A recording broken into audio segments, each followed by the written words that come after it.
Konnichiwa, it's Risa Pizza. In this video, I'm going to show you how I tackle whiteboard challenge. I will imagine that I'm actually in an interview process with a company. I'm going to spend about 30 minutes to solve a prompt that I found online. So make sure you watch until the end. So to keep this real, I'm going to time myself 30 minutes, okay? And I'm using this tool called FigJam. And I'm going to imagine that there's two people in this room. So, hi, it's so great to see you and get to know you. And I'm really excited to tackle this challenge with you today. I have a question. How much do you want to be involved in the session? Do you want me to lead all the ideation, or do you want to be a part of the ideation? Gotcha. So you want me to take the lead and just make sure I walk through my thought process.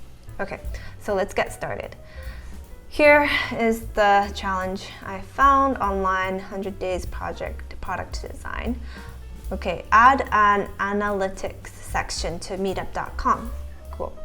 So you work on the UX team at Meetup. Meetup group owners want access to analytics data about their group pages. They want to know things like how many people are viewing events, how are the conversion rate of group viewers to members, what are the conversion rates of event viewers to attendees, and what else group owners would like to know. So this is a very elaborate prompt. Usually it's just a sentence, so this is great. The way I want to usually start is kind of letting know what I have as an agenda. Okay, so first I want to identify who am I designing this for, and within that I want to also talk about what are their goals. And then after that, I usually like to talk about the success metric. What are their success metrics? And then I usually like to ideate. And then I like to wireframe. So this is the plan. We have 30 minutes remaining, and so I'm going to spend until 20 minutes remaining time on these like first half of the session, okay? So, and then we can check on the time, and then I would like to take 5 minutes on ideating, and then a good chunk of time doing wireframe, and then when we have 2 minutes left, ideation. Summarize. Okay, so this is the game plan. So we only have 6 minutes to talk about who we are designing for. Now, I use this component a lot because it's easy and looks nice. So who are we designing this for? The meetup.com, meetup organizers. This person is the most important in this challenge. Okay, now who else are we designing for? Of course, meetup.com. We need to sustain the business, okay? And then maybe third most is meetup attendees. Okay, but our focus today would be the meetup organizers. Who are they? So when I think of these things, I want to get really specific to help myself ideate. So meetup organizers. I actually go to a Japanese and English language exchange meetup once a week. So I'm going to think about the meetup organizers of that specific event. So he has been doing, this is a lot of assumption that I'm going to create, but let's talk about the persona. It's a he for now. He's maybe 45 years old. He has been doing this meetup organizing for, let's say, a few years. What he cares about is, happiness of the attendees. No one gets hurt, of course. What else does he care about? He wants to know, let's go back to the challenge. He wants to know if he is doing well at this whole organizing effort. Is he inviting the right person? Is his project page appealing to his target audience? And overall, is he doing good to the world? So let's move on to the meetup.com, since we can always come back to this. So what does meetup.com care about? So I don't know what their monetization model is, but let's assume that it's a subscription model. So the way they make money is the organizer. I actually know this because the host of this Japanese and English language exchange meetup host, he pays for a membership to meetup.com. Organizers pay the money. So moving on to what their goals are, they want to retain the organizers. Also, they want to bring more users to the platform, which is really important for them to keep good events happening. Now, good is a very vague term, but basically what I'm trying to say is that the meetup has to be productive, and the attendees and organizers must enjoy it in order for meetup.com to maintain their audience. Okay, so meetup attendees, obviously they care about having fun. Especially if it's cost money to join.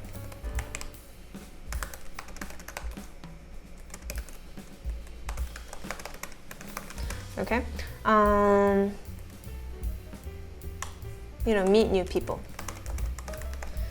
Okay, so for this, what are their goals? The organizer's goal is basically to keep the event going and make sure people are enjoying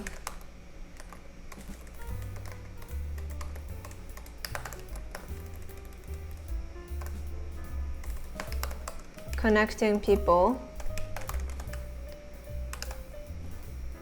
Maybe some folks wants to make money. I know that some people receive money when the guest arrives at the event. Success metric would be, as it was mentioned in the prompt, probably increase the project view counts, viewer number. Not project, sorry. Meetup detail.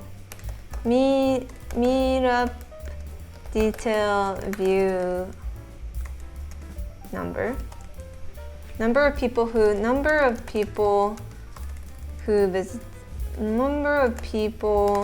visits the meetup detail view.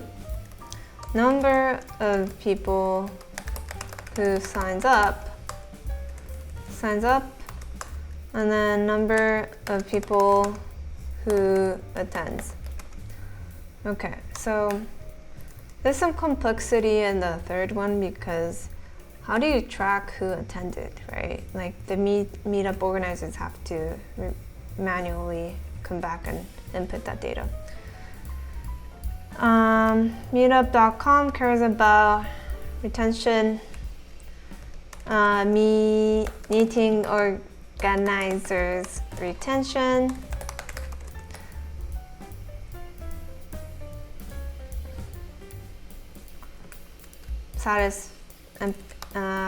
net promoter score, NPS, satisfaction, basically satisfaction of the meetup organizer, right? Meetup attendees, satisfaction. Okay, so ideate time. For ideation, I will use a post-it. Okay, right on time. We are on time, folks. We have 5 minutes to ideate. Now, okay, so the meetup organizers,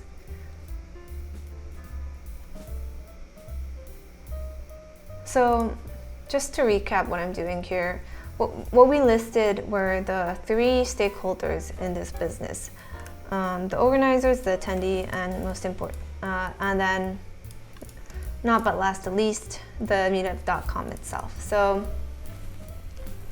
the ideas that we want to list here is that satisfies everybody in the picture.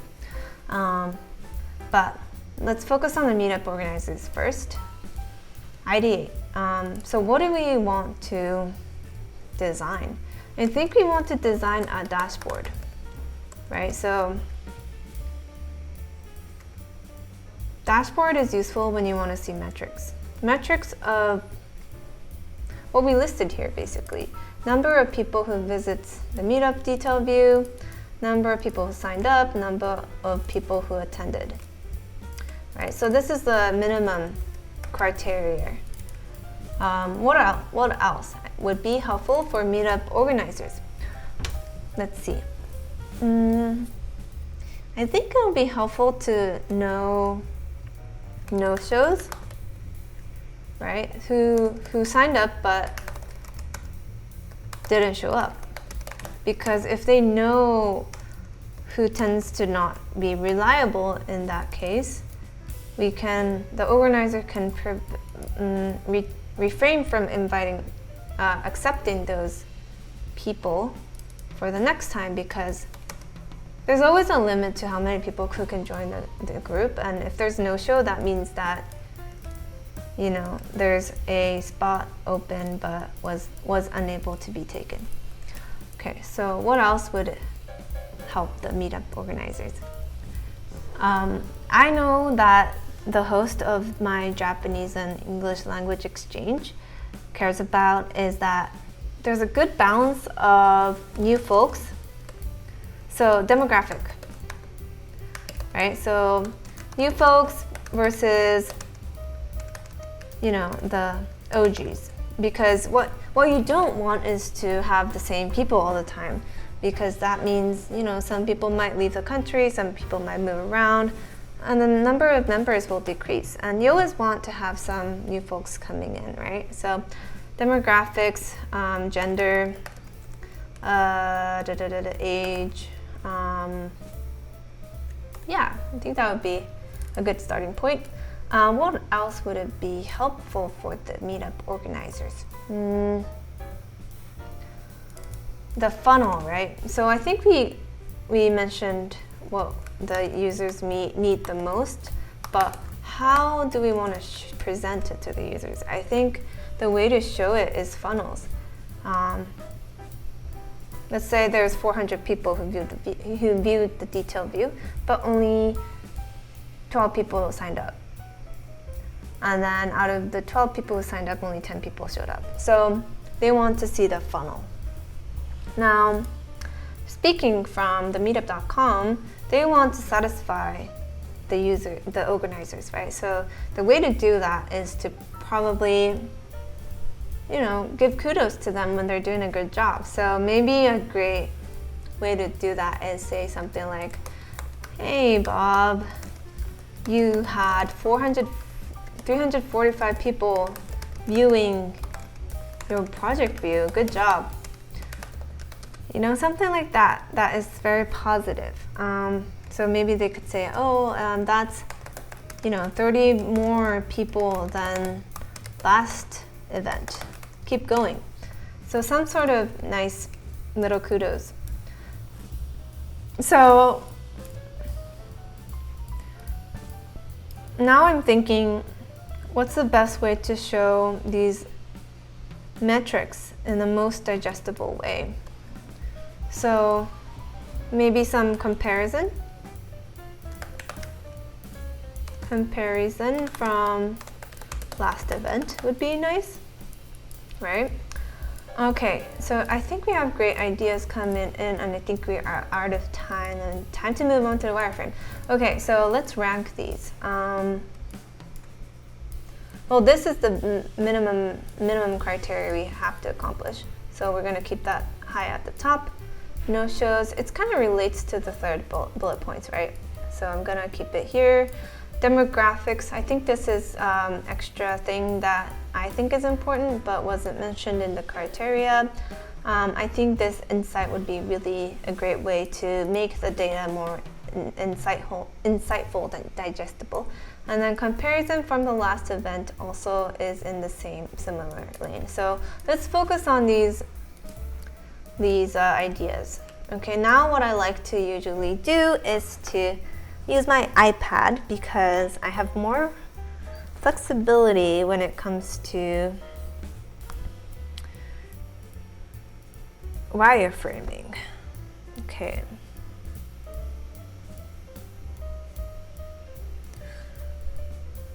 So I'm gonna assume that we are designing a web, and the user will most likely look at this data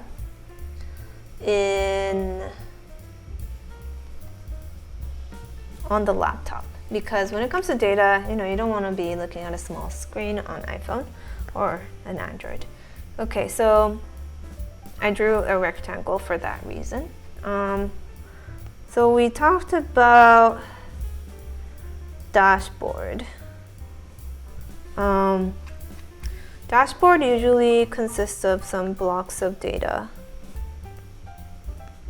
I'm just drawing rectangles right now, but let's see. So as a user, after an event, what do I want to see first? I want to see how I did. I want to see I want to see a bird's eye view of how I've been doing. So I think this main chart should be how I progressed throughout time. So let's say I've been doing, as a meetup organizer, I've been doing this for 3 years. So I have hosted more than, 200 events. I want to see within those 200 events how many people attended to the meetup. So let's go back to the criteria. Number of people who visits the meetup detail view, number of people who signed up, number of people who attended. So I want to see the number of people who signed up in the past at least 10 or 15 events, let's say. So I kind of want to see the trend. So let's say I hosted an event last week. I want to see how many people signed up and how many people attended, right? So maybe what we could do is attended, number of people who attended, and then we could do number of people who attended, number of people who signed up. Okay, so how should we show these data in a centralized place, right? So let's say 40 people attended last time. Signed up last time. So this is 40 Okay, so this is 40. And the event before that, because it was, Christmas time, for example, only 20 people showed up. And then, kind of random graph. But you can kind of see like a trend of going upwards in this case. And now, who attended this? Who attended this would be a little bit, obviously, but maybe sometimes everybody shows up. So you can kind of see, okay, the overall trend, it's going up. Last week, everybody showed up, so that's good. So going back to the criteria, what's missing from here is number of people who visits the meetup detail view, right? So we need to show that data somehow. Number of people visited project view. Not project view. Detail view. Number of people who visited meetup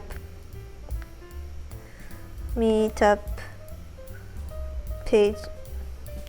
Okay, so in that case, I would assume that we don't really have any space left to include in this screen. So I would assume that the user will go one deeper, right? So this is the overview. What we're looking at here is the overview, right? So now we want to go one step down.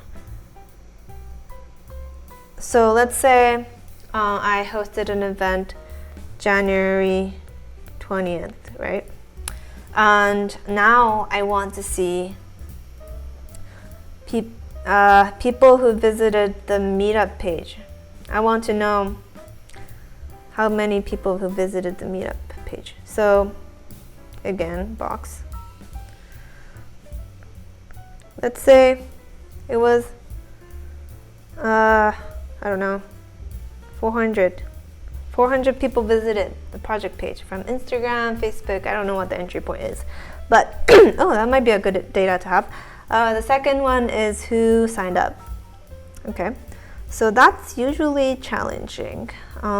Usually not all of them convert. So let's say 24 people, and then who actually attended was 20 people. So now you can see that there has been some,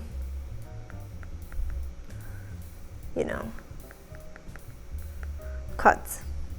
So let's say 40 people, 24. The math is hard to do, right? So it's less than 10%. Okay, there's a. Okay, so it seems like 7%, only 7% of those who visited the project page actually signed up. Okay, so I'm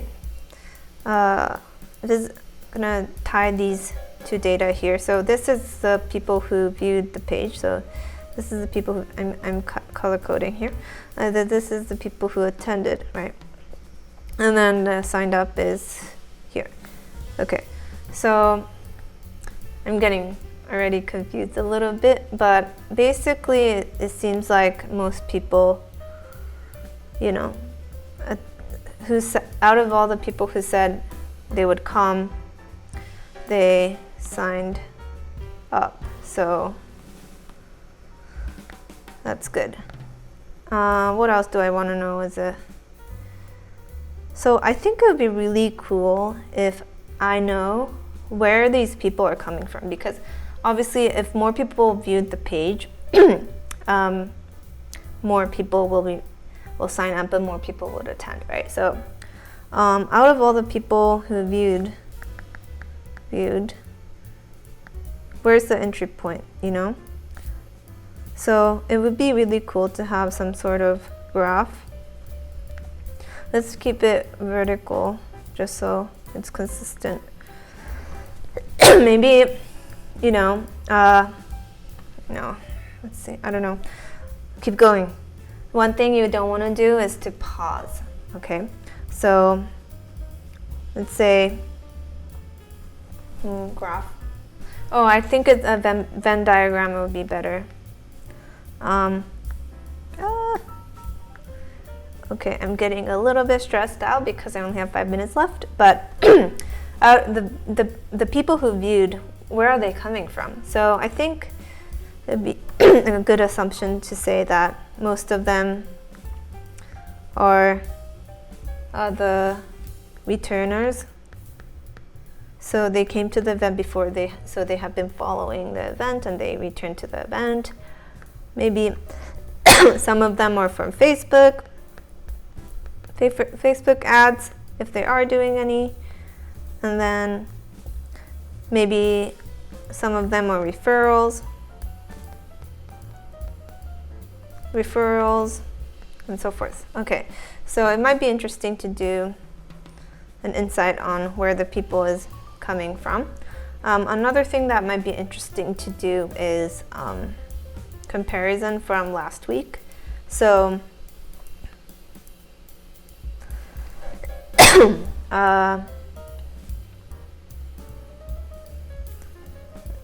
yeah, I think I don't have time to explore this. But what might be interesting to do is, add some insights here. Data is really hard to digest sometimes, so maybe like an insight that will help them digest what's going on. So I'm going to type the ideas out here. So maybe it could be, hey, good job. 400 people viewed your page. That's the highest viewers in the history. That's the best you've done, compared to maybe the previous event that they hosted, compared to the previous one. For maybe a shorter way to say is 4 people more than previous events. So something to baseline, how successful this has been. And this is too short. It's always better to have less copy. So 400 people viewed your page, highest viewers. Yeah, let's take that out. Okay, so we can have some very nice insight that will keep the users going. Okay, so we have 2 minutes left. Let's summarize. The user, in this case, the meetup organizer, wants to know how many people viewed the page, how many people signed up, and how many people attended, right? So first they want to have the bird's eye view of how well they've been doing in the compared to the past. So we start off with this timeline view, which gives them an idea of how they've been doing compared to the past events that they hosted. And we could have some, demographic Venn diagram here, and some feedback from attendees. I had a lot of fun this week, something like that, right? And then when the user wants to see a more deeper data about each of these events, they can click on these events. In this case, let's click here. It'll give them a more in-depth view of what happened. So in this case, 400 people viewed. Out of 400 people, 7% of people, 24 people, actually clicked the sign up button, and then 20 people attended. Now, Again, there needs to be a manual way the meetup organizer can track who actually came, but I think data could be intimidating for some folks, so we want to make it readable, digestible as possible. And to do so, I think making it conversational always works. So having a somewhat conversational way for the user to understand the data is important. And then lastly, it would be really cool to support the user to make the project view better, right? So that they could increase the number of people they reach. So it would be really cool to show some insights in where the attendees are coming from and how we can improve the project page. I hope you enjoyed this video. I'm doing this on the weekends and I feel like my brain is a little bit tired, but what I wanted to communicate through this video was that, Whiteboard Challenge can be fun. And I've been getting a lot of requests from my mentees about how to better do in interviews Whiteboard Challenge. I think the best way to approach it is to come in with curiosity and excitement. And the things that I always keep in mind is to really observe what the interviewers want from the session. So I usually ask in the beginning how involved they want to be. And I also check in every now and then, ask questions like, hey, am I going too slow? Let me know if you have any feedback so far. And make sure you elaborate what's going on in your mind, because especially in this remote situation, they want to know what you're thinking, what your thought process is. It doesn't matter if the end solution is really bad. What matters more is your capability to elaborate what you're thinking and how you get to the solution. So one thing to avoid is try not to get stuck on one detail, because you could run out of time. Lastly, try to really think about the success metric. I think a lot of candidates tend to forget about that sometimes, but ultimately product designers are there to bring impact to the business and the product, right? So really try to tie your design back to the business. I hope you enjoyed this video. I'm planning to do more of these live stuff and also talk about how to prepare for portfolio review and etc. So make sure you hit the like button and subscribe. And I really, really appreciate some nice comments too, because it'll keep me going. Bye!